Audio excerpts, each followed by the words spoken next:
mbalen pulaku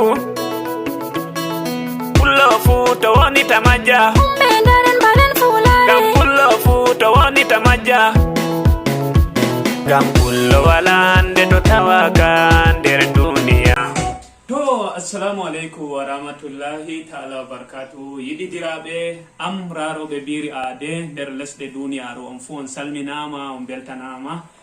e komi wari waddango on ha nder vidéowol am go'ol hande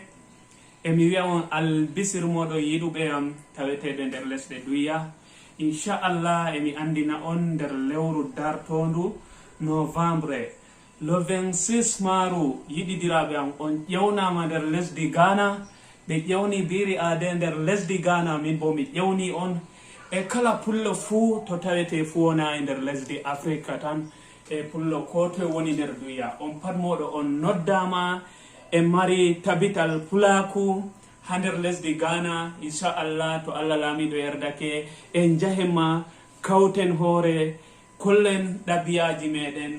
worɓe be rewɓe mawɓe be famarɓe on fu moɗo on noddama dow hoorejo meɗen kawtal ngal Alhaji Amadou Diallo joɗiɗo lesdi Ghana e hawtande be ummatore lesdi Ghana. On pat moɗon biri ade wi on e wara lesdi Ghana kadin wala ko en poti wi'ugo se en mbiya Allah hewtina en wakkatire nde inchallah kawtenma seyoɗen kala kotoye pullo woni noddama nana sey pullo lesdi Ghana tan fulɓe duniyaru fuu mi noddi on pat on jarama on jalɗira nder ngal kawtal machallah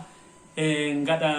jam en sankito jam nder hawrano meɗen ko lesdi Ghana.